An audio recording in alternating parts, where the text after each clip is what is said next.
ಓಂ ಗುರುಭ್ಯೋ ನಮಃ. ಗುರು ಶ್ರೀ ರಾಘವೇಂದ್ರ ಸ್ವಾಮಿಯೇ ನಮಃ. ಸಮಸ್ತ ಕನ್ನಡ ನಾಡಿನ ಜನತೆಗೆ ನಾನು ನಿಮ್ಮ ಪಂಡಿತ್ ಸಾಯಿ ಸ್ವರೂಪ್ ದೀಕ್ಷಿತ್ ಗುರುಗಳು ಮಾಡುತ್ತಿರುವ ನಮಸ್ಕಾರಗಳು. ಇವತ್ತಿನ ಈ ಒಂದು ವಿಡಿಯೋದಲ್ಲಿ ಸಿಂಹ ರಾಶಿಯವರ ಡಿಸೆಂಬರ್ ತಿಂಗಳ ಭವಿಷ್ಯ ಹೇಗಿದೆ ಅಂತ ನಾವು ನೋಡೋಣ ಬನ್ನಿ. ಮೊದಲನೇದಾಗಿ ಯಾರೆಲ್ಲ ಒಂದು ವಿಡಿಯೋ ನೋಡ್ತಾ ಇದ್ದೀರಿ ಕೊನೆವರೆಗೂ ವಿಡಿಯೋ ನೋಡಿ, ಹಾಗೂ ಹೆಚ್ಚಿನ ವಿಡಿಯೋಗಳಿಗಾಗಿ ನಮ್ಮ ಒಂದು ಯೂಟ್ಯೂಬ್ ಚಾನಲ್ನ ಸಬ್ಸ್ಕ್ರೈಬ್ ಮಾಡಿ, ಲೈಕ್ ಮಾಡಿ, ಶೇರ್ ಮಾಡಿ. ಮೊದಲನೇದಾಗಿ ವೃತ್ತಿ ಜೀವನದಲ್ಲಿ ಹೇಳೋದಾಯ್ತು ಅಂತ ಹೇಳಿದ್ರೆ, ಈ ಒಂದು ರಾಶಿಯಲ್ಲಿ ಇರುವಂತಹ ವ್ಯಕ್ತಿಗಳಿಗೆ ನಾಯಕತ್ವದ ಗುಣಗಳು ಬಹಳ ಇರುವುದರಿಂದ ರಾಜಕೀಯದಿಂದ ಸಮಸ್ಯೆಗಳಾಗುವಂಥ ಲಕ್ಷಣಗಳು ಬಹಳ ಇವೆ. ಹಾಗಾಗಿ ಏನೇ ವಿಚಾರ ಮಾಡಿದರೂ ನಿಮ್ಮ ಗಮನದಲ್ಲಿಟ್ಟು ಮಾಡಿ, ಆದಷ್ಟು ಅಪರಿಚಿತರಿಂದ ದೂರ ಇರಿ. ಈ ಒಂದು ರಾಶಿಯವರಿಗೆ ಯಾರೆಲ್ಲ ಒಂದು ಸರ್ಕಾರಿ ಉದ್ಯೋಗಗಳನ್ನು ಮಾಡ್ತಾ ಇದ್ದೀರಾ ಅಥವಾ ದೊಡ್ಡ ದೊಡ್ಡ ಒಂದು ಕಂಪನಿಯಲ್ಲಿ ಕೆಲಸ ಮಾಡ್ತಾ ಇದ್ದೀರಿ, ಈ ಒಂದು ತಿಂಗಳ ಮಟ್ಟಿಗೆ ನಿಮಗೆ ಬಹಳ ಒಂದು ಉತ್ತಮಕರವಾಗಿದೆ, ಅದು ಲಾಭದಾಯಕವಾಗಿ ಸಿಗುವಂಥದ್ದು. ಇನ್ನು ಮುಂದೆ ವ್ಯವಹಾರದ ಬಗ್ಗೆ ಹೇಳೋದಾಯಿತು ಅಂತ ಹೇಳಿದ್ರೆ, ಈ ತಿಂಗಳು ವ್ಯಾಪಾರ ರೂಪದಲ್ಲಿ ಮಾಡೋದಾದರೆ ಬಹಳನೇ ಒಂದು ಲಾಭದಾಯಕವಾಗಿ ಸಿಗುವಂಥದ್ದು. ಹಾಗಾಗಿ ಈ ತಿಂಗಳು ನೀವು ಏನೇನು ಮಾಡಬೇಕು ಅಂತ ಆಲೋಚನೆಗಳು ಮಾಡ್ತಾ ಇದ್ದೀರಿ, ಧೈರ್ಯವಾಗಿ ಮುನ್ನ ಹೋಗಬಹುದು. ಇನ್ನು ಆರ್ಥಿಕ ಪರಿಸ್ಥಿತಿ ಬಗ್ಗೆ ಹೇಳೋದಾಯ್ತು ಅಂತ ಹೇಳಿದ್ರೆ, ಹಿಂದೆಲ್ಲ ಯಾವ ಒಂದು ಕಾರ್ಯಗಳಿಗೆ, ಯಾವ ಒಂದು ಕೆಲಸ ಕಾರ್ಯಗಳಿಗೆ ನೀವು ಒಂದು ಇನ್ವೆಸ್ಟ್ಗಳು ಮಾಡಿರ್ತೀರಿ, ಹೂಡಿಕೆ ಮಾಡಿರ್ತೀರಿ, ಅದು ಈಗಿನ ಪರಿಸ್ಥಿತಿ ಮಟ್ಟಿಗೆ ನಿಮಗೆ ಲಾಭ ಸಿಗುವಂತ ಸಾಧ್ಯತೆ ಬಹಳ ಇದೆ. ಆದರೆ ನಿಮ್ಮ ಒಂದು ಖರ್ಚು ವೆಚ್ಚಗಳು ನಿಮ್ಮ ಕೈಯಲ್ಲಿ ಇತಿಮಿತಿಯಿಂದ ಇರಬೇಕಾಗುತ್ತದೆ.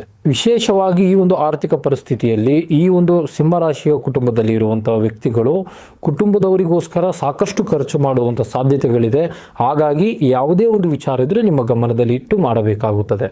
ವಿಶೇಷವಾಗಿ ಈ ಒಂದು ಸಿಂಹ ರಾಶಿಯಲ್ಲಿ ಇರುವಂಥ ವ್ಯಕ್ತಿಗಳಿಗೆ ಪೂರ್ವಜರ ಒಂದು ಆಸ್ತಿಯಿಂದ ಹೆಚ್ಚಿನ ಲಾಭದಾಯಕವಾಗಿ ಸಿಗುವಂಥ ಲಕ್ಷಣಗಳು ಬಹಳ ಇವೆ. ಇನ್ನು ಪ್ರೀತಿ ವಿಚಾರದಲ್ಲಿ ಹೇಳೋದಾಯಿತು ಅಂತ ಹೇಳಿದ್ರೆ, ನಿಮ್ಮ ಒಂದು ಪ್ರೀತಿ ಪ್ರೇಮ ವಿಚಾರದಲ್ಲಿ ನೀವಿಬ್ಬರು ಒಪ್ಪಿದರೂ ಸಹ ಕುಟುಂಬದವರ ಒಪ್ಪಿಗೆ ಸಿಗದೇ ಇರುವಂಥ ಕಾರಣದಿಂದ ಸಾಕಷ್ಟು ತೊಂದರೆ ಆಗುವಂಥ ಸಾಧ್ಯತೆಗಳು ಬಹಳ ಇದೆ. ಹಾಗಾಗಿ ಸ್ವಲ್ಪ ನಿಮ್ಮ ಪ್ರಯತ್ನದಿಂದ ಕುಟುಂಬದವರ ಒಪ್ಪಿಗೆ ಸಿಕ್ಕಿ ನೀವು ಒಳ್ಳೆ ರೀತಿಯಲ್ಲಿ ಜೀವನ ನಡೆಸುವಂಥ ಕ್ಷಣಗಳು ಬಹಳ ಇವೆ.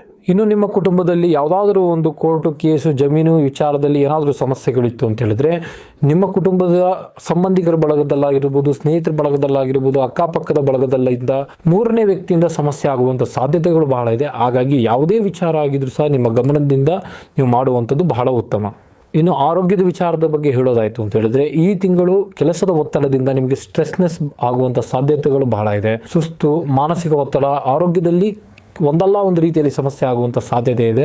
ಆದಷ್ಟು ವೈದ್ಯರ ಸಲಹೆ ತೆಗೆದುಕೊಂಡು ಹೊರಗಡೆ ಸೇವಿಸುವ ಆಹಾರಗಳನ್ನು ದೂರವಿಡಿ. ಈ ಒಂದು ರಾಶಿಯವರಿಗೆ ಪರಿಹಾರ ಮಾರ್ಗ ತಿಳಿಸೋದಾಯಿತು ಅಂತ ಹೇಳಿದ್ರೆ, ಪ್ರತಿ ಭಾನುವಾರ ಆದಿತ್ಯ ಹೃದಯ ಸ್ತೋತ್ರವನ್ನು ಪಠನೆ ಮಾಡುವಂಥದ್ದು ಬಹಳ ಉತ್ತಮ. ಎರಡನೇದಾಗಿ, ಇನ್ನು ಹೆಚ್ಚಿನ ಮಟ್ಟದಲ್ಲಿ ನೀವು ಒಂದು ಯಶಸ್ವಿ ಗಳಿಸಬೇಕು ಅಂತ ಹೇಳಿದ್ರೆ, ನಿಮ್ಮ ಕುಟುಂಬದ ಹಿರಿಯರು ಮತ್ತು ಗುರುಗಳನ್ನು ಗೌರವಿಸಿ ಅವರಿಂದ ಆಶೀರ್ವಾದ ಪಡೆದುಕೊಳ್ಳಿ. ಇದಾಗಿತ್ತು ಸಿಂಹರಾಶಿಯವರ ಡಿಸೆಂಬರ್ ತಿಂಗಳ ಭವಿಷ್ಯ. ಮುಂದಿನ ವಿಡಿಯೋಗಳಲ್ಲಿ ಸಿಗೋಣ. ಅಲ್ಲಿ ತನಕ ನೋಡ್ತಾ ಇರಿ ನಮ್ಮ ಯೂಟ್ಯೂಬ್ ಚಾನಲ್. ಧನ್ಯವಾದ.